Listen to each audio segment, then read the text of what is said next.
Hey guys, Rob from the Off-Grid Tiny House. Got a nice flow of fire going. Two, actually. I'm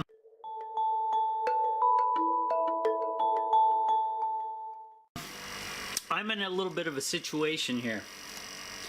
I got no solar power.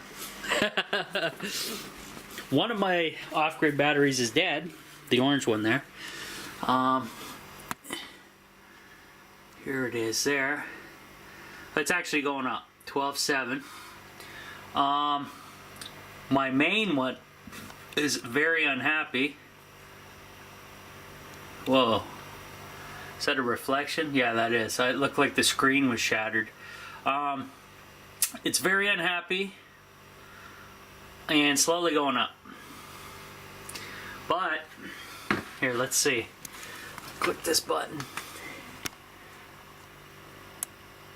Nope, not having it. So, all these batteries here are completely dead. Okay? So I can't do anything. I can't even charge batteries.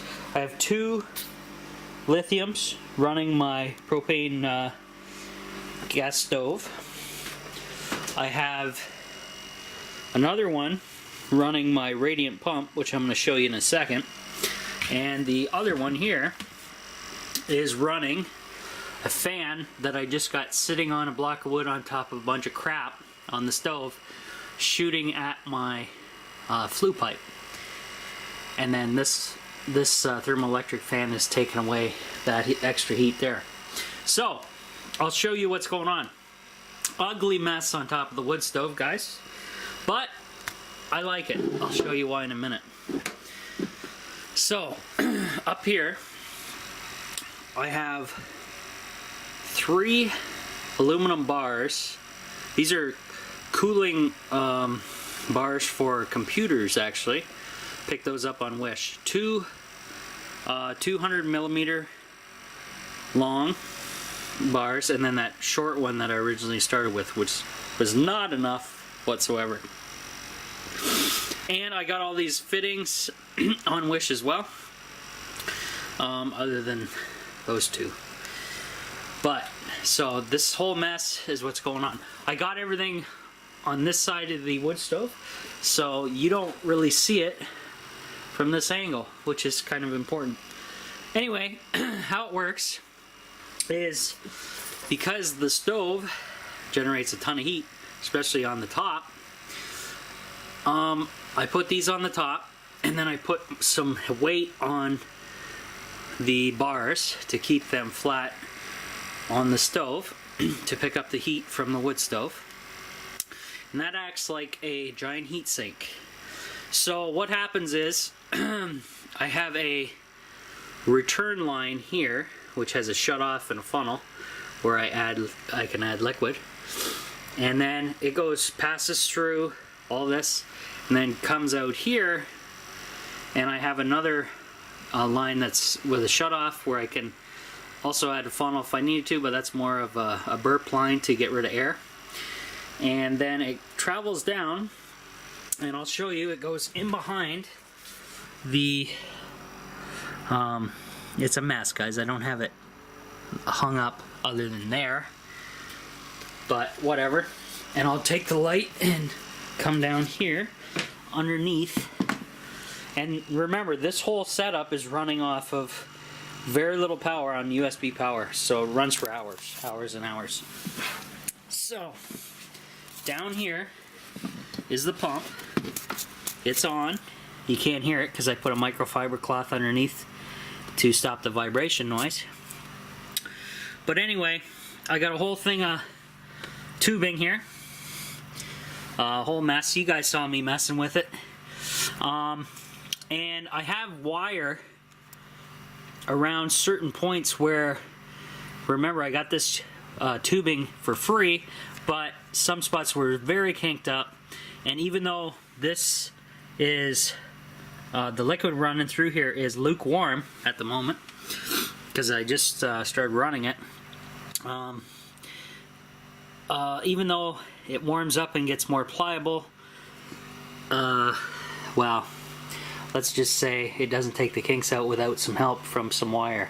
That's all I really had at the tiny house. And then it runs all the way over to the door and into my radiator. And I didn't hook up a fan to it because I am basically right now low on power and battery packs to run stuff. But that radiator gets quite warm, which is nice. It's right near my entrance door. When I do have power, I'll plug the big fan.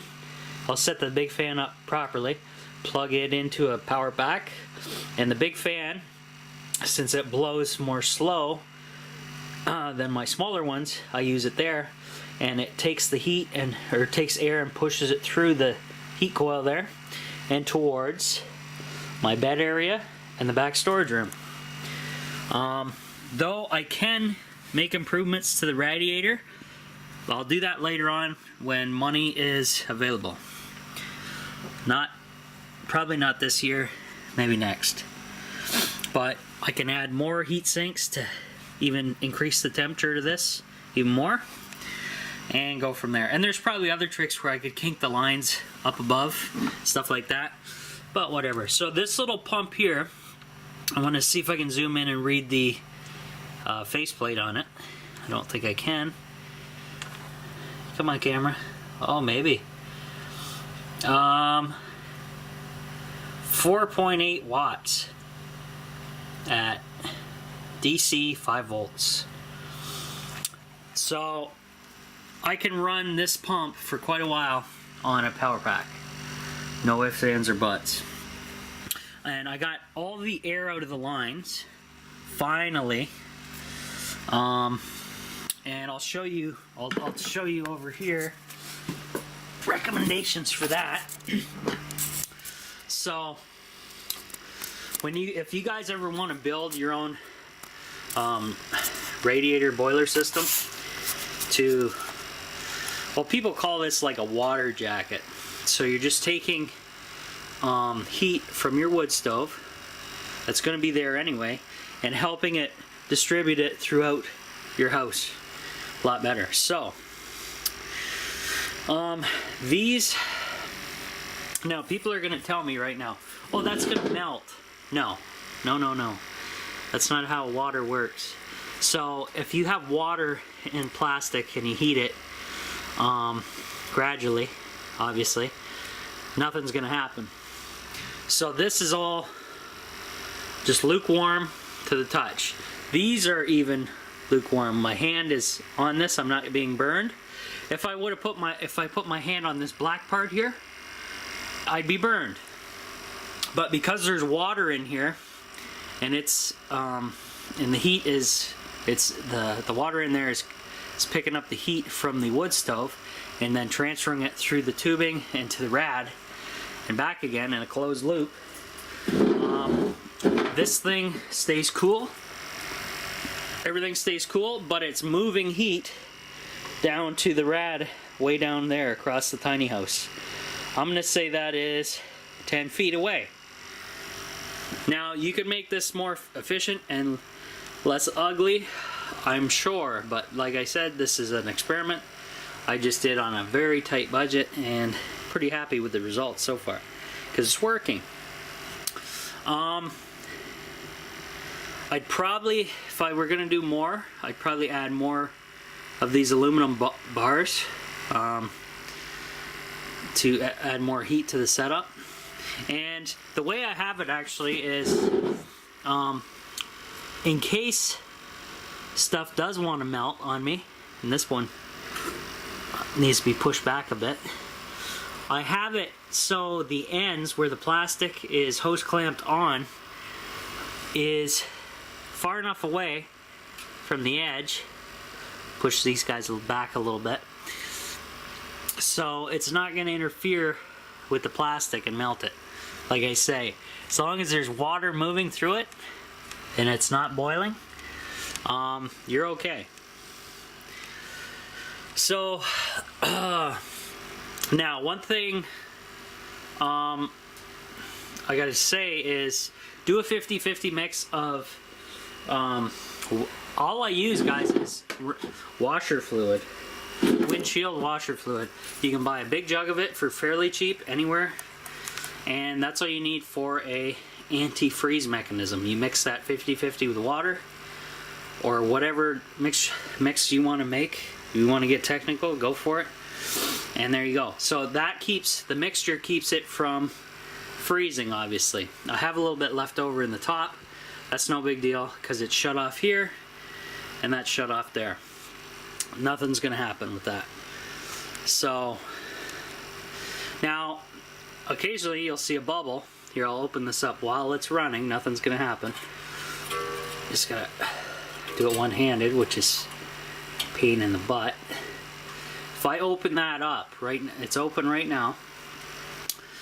Any air bubbles that's traveling in the system, when it comes back on the return side, or actually that is not the return side, that is the supply side. So the pump's pushing everything up through this rad system here that I built, and then back down.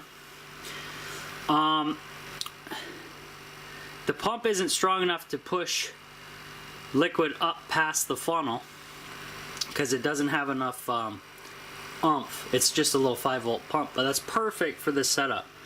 And I also got that pump off of Wish too a while ago. It's good, and I have the other one saved for aquaponics setup, so I'm going to be doing that too. But anyway, if we get any bubbles coming through, like air, which is air bubbles, coming through the line, I have it so it's kind of horizontal. So the air bubble comes up, and then it always wants to find the highest spot because it wants to get out of the system, and that's what you want. You don't want air in your system. It's a nightmare because your pump has to work harder. System doesn't work as good. So once all the air is out, you can actually, and to get it out, I left this open and ran the pump for a couple hours, and the bubbles would come around the whole system, come up here and escape, so the air gets away. And that little bit of liquid, every time a bubble pops, a little bit of that liquid goes back into the system to take its place, to take up its space. So pretty sweet. Ooh, I'm loving the heat right here. That's nice. My dad gave me a stool finally, so I don't have to run around with a ladder in here, which is awesome because that stool comes in handy. Oh, we just saw a bubble there. Maybe the video caught it. I use the stool in case I ever have to pour any liquid in there, whether it be water or more washer fluid. But I have way too much water at the moment, and I think I need more of the washer fluid because I had a problem with everything on the floor level did not freeze, but I was a little more water heavy on this side.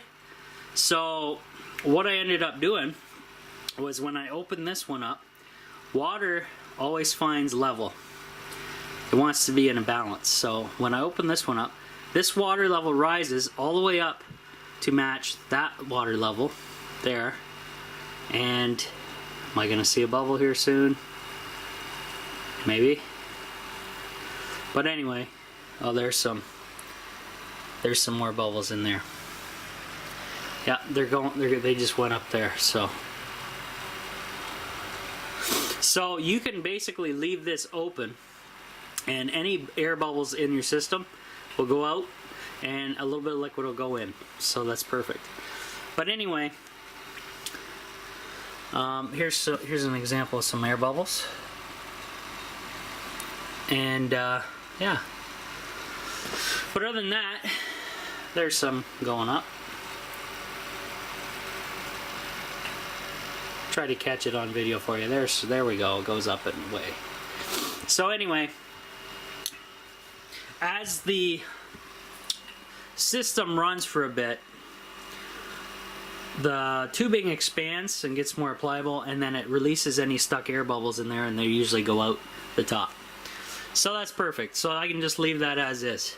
So anyway, you can see we got some air going back down and around. And one thing I did do to knock it in place, if I squeeze this, sometimes it'll move the air bubbles the heck out of there a little bit faster. You just you know, you get to see all the action there. But anyway, it works. I'll bring you down over to the rad and show you. I do have a little temperature thing here, so I can show you the how much heat's coming off of this thing. Now, I'll just put my hand here. This is hot right now. Hot, hot. I can't burn myself, but it's very noticeable. So I have this little temperature probe. What is that? Oh, low bat. Okay, never mind. And I don't have those types of batteries, so never mind. But anyway, this rad, even on this side, is all nice and toasty warm, which is good, because it'd be really good if I had power and I could run the fan through this. No ifs, ands, or buts issues there. Now, that little wire's kind of moved on me. But anyway, what I can do now is move this guy over a bit so it's kind of more lined up with this rack here, and then set up the fan. But like I said, I don't have power to run it right now, and it sucks, and I don't have a way to temperature probe this. But I'm gonna say it's at 5 degrees more, I'll be burning my hand off of that. So I'm taking wood stove heat from way back up there. It's running through some tubing, and I'm bringing it over here. And anybody who knows how wood stoves works, it takes a while to heat up a room just with fans. But if you're able to move the heat around with a system like this, then it's sweet. Actually, I really don't need any more heat sinks up there because this is quite warm. So it's just at the right level where I'm moving the liquid around, and it's not getting too hot. It's cooling down just enough to go back and around again. So that's what you kind of want. So it's a really good setup. It was a pain for me to figure it out because this is my very first one and it's DIY. But there you go. So I'll bring us back here. Sorry about the crappy camera angles. I got to stock up the wood stove, it looks like. But anyway, yeah, things are working awesome. So you'll always have a little bit of, I call them little tiny nuisance bubbles, but these little bubbles don't really hurt the pump too badly. It's the big ones where you get a big lob section of air.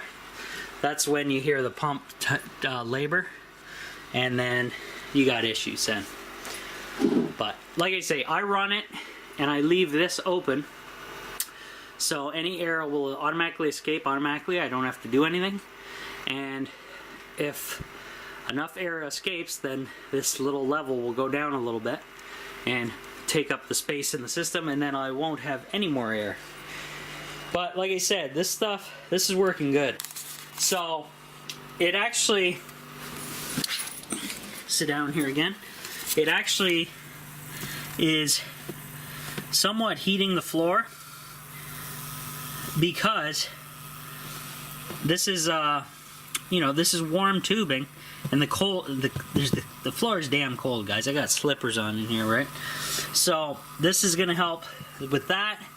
I also had it kind of around my plumbing pipe, not that I'm using it, but you could wrap it around different items in your house to stop freezing, as long as you have a setup similar to mine and a pump that runs on very little power. And as long as you got free firewood, you're set.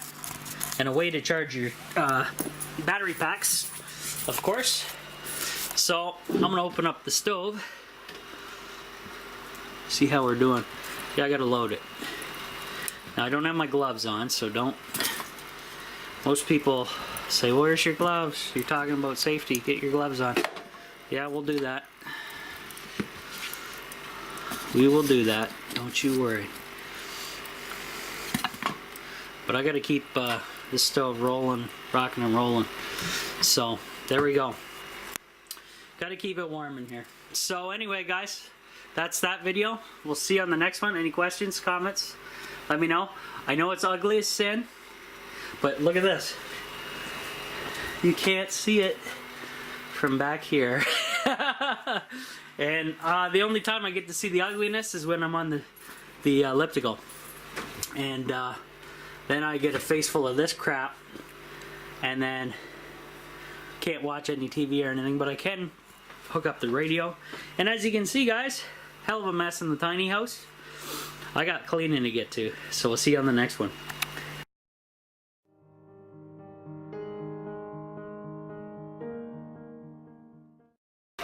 Just wanted to mention here, guys, one more thing.